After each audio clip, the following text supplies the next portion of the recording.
రైట్గా TDP నాయకులు ఆనం వెంకటరమణారెడ్డి మీడియాతో మాట్లాడుతున్నారు. లైవ్ చూద్దాం. ఈరోజు చంద్రబాబు నాయుడు గారు బతిమలాడాల్సి వస్తుంది.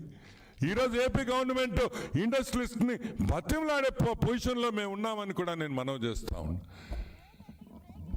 మేము రాము లేదు, మారిపోయింది, ఇక్కడ స్వేచ్ఛ ఉంది, రాండి మీరు ఇండస్ట్రీస్ పెట్టుకోండి అని కాళ్ళు పట్టుకునే పరిస్థితుల్లో ఈరోజు ఈ ప్రభుత్వం ఉందని కూడా నేను మనవి చేస్తా ఉన్నా. ఇంకొక విషయం, నెలలు వద్దు, అన్ని ప్రూఫ్లు ఉన్నాయి. ఏ విధంగా జరిగింది మేము ఎప్పుడో చెప్పాం. వెంటనే వీళ్ళని అరెస్ట్ చేసి వెంటనే వీళ్ళు మళ్ళీ రకరకాలుగా కోర్టులకు పోయి సుప్రీంకోర్టుకు పోయి ఈ నాటకాలన్నీ లేకుండా వెంటనే దీన్ని క్లోజ్ చేసి వీళ్ళని జైల్లో పెట్టాలని కూడా నేను డీజీపీ గారిని మనవి చేస్తున్నా. ఎందుకు పెట్టాలి? ఒక ఇండస్ట్రియలిస్ట్ ఈ తప్పు చేసిన వాళ్ళు జైలుకి పోతే మిగతా ఫ్యాక్టరీలు పెట్టుకునేవాళ్ళు, మిగతా ఇండస్ట్రీస్ పెట్టుకునేవాళ్ళు కొంచెం ధైర్యం వస్తుంది. జగన్మోహన్ రెడ్డి నిజ స్వరూపం బయట పెట్టాలని మనస్ఫూర్తిగా కోరుకుంటున్నాను. Any questions? కేవీ రావు సైలెంట్గా ఎన్ని రోజులు ఎందుకున్నారు? కేవీ రావు సైలెంట్గా ఉండేడు కాబట్టే భూమి మీద ఉన్నాడు. కేవీ రావు సైలెంట్గా లేకుండా ఓ అని బాగుంటే, ఓ అని కంప్లైంట్ వేసుంటే ఈరోజు ఏంది దాన్ని ఏమంటారు, 3వ సంవత్సరం దినం ఏమంటారా,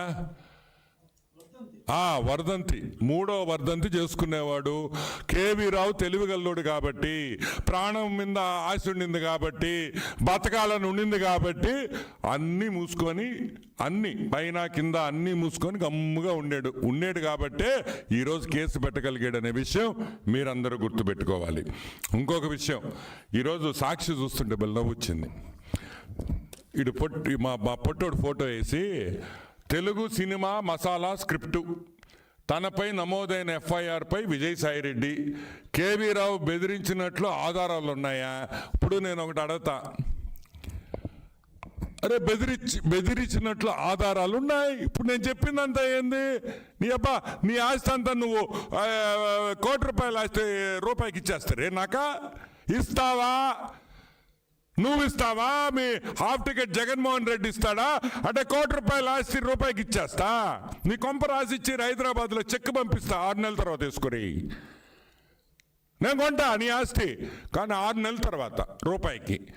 ఇవన్నీ మాటలు కాదు. కాకినాడ ఇదిగో ఇంకొకటి, అంతా బాబు కుట్ర, డబ్బులు తినేది మీరు, కుట్ర మాత్రం బాబుది. ఈరోజు మేము అడుగుతున్నాం, ఒక పోర్టు సక్సెస్ఫుల్గా నడిపే పోర్టుని కూట్నీళ్ళకి, నయళ్ళార కూట్నీళ్ళకి కొనేశారు మీరు. కూట్నీళ్ళకి కొని అది బాబు కుట్రా, అది బాబు కుట్రా, బాబు గారికి ఏం సంబంధం అని మేము అడుగుతున్నాం. ఈరోజు కేవీ రావు వచ్చి ఈ విధంగా బెదిరించారని చెప్పారు కాబట్టే ఈరోజు ఎఫ్ఐఆర్ నమోదైంది. అయినా కానీ నాకు మాత్రం ఒక నమ్మకం ఉంది, ఇది కాకపోయినా తొందరలో వేరే కేసులో నువ్వు డెఫినెట్గా జైలుకి పోతావని కూడా నేను మనవి చేస్తూ, ఇంకేమన్నా ఉన్నాయా?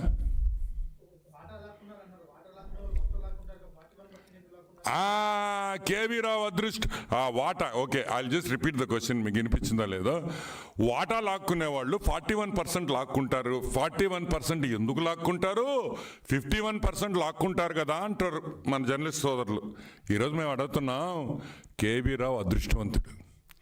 ఆ కేవీ రావుని వెంకటేశ్వర స్వామి కరుణించాడు. ఆ 48% ఎక్కడుందో తెలుసా? ఇక్కడ లేదు. 48% అమెరికన్ సిటిజన్స్ దగ్గర ఉంది, అమెరికా కంపెనీస్లో ఉంది, అమెరికా నేషన్లోనూ ఉంది. ఆ అమెరికాలో 48% ఉంది కాబట్టే ఈరోజు ఇంకా కేవీ రావు ఆ కంపెనీలో ఉన్నాడు. లేకపోతే Kakinada deep sea port gate కాడ పెట్టించున్నాడు, మంచి యూనిఫారం వేసి జగన్మోహన్ రెడ్డి, శరత్ చంద్రారెడ్డి వస్తే సెల్యూట్ కొడతా. ఈ ఒక్కటే గుర్తుపెట్టుకోండి, కేవీ రావు అదృష్టం, కేవీ రావుకి దేవుడు చేసిన మేలు ఆ 48% అమెరికాలో ఉండడం. అది అమెరికాలో ఉంది కాబట్టి, వాళ్ళ మీద గన్ను పెట్టలేం కాబట్టి, వాళ్ళ కత్తితో బెదిరించలేము కాబట్టి ఈరోజు ఆ షేర్ని కాపాడుకోగలిగాడు కేవీ రావు. అతని అదృష్టం అని కూడా నేను మనవి చేస్తా ఉన్నా. Anything else? యా మర్చిపోయినా yeah that's so true. Okay, ఇప్పుడు ఈ షేర్ ట్రాన్స్ఫర్ జరిగేటప్పుడు వాస్తవంగా చాలా అబ్జెక్షన్స్ వచ్చినాయి. ఏమైనా అబ్జెక్షన్స్ వచ్చినాయి? అసలు ఈ షేర్ ట్రాన్స్ఫర్ తప్పు, ఈ షేర్ ట్రాన్స్ఫర్కి అసలు ఇదే లేదు, పెట్టేదానికి లేదు, చేసేదానికి లేదని మేమనలా.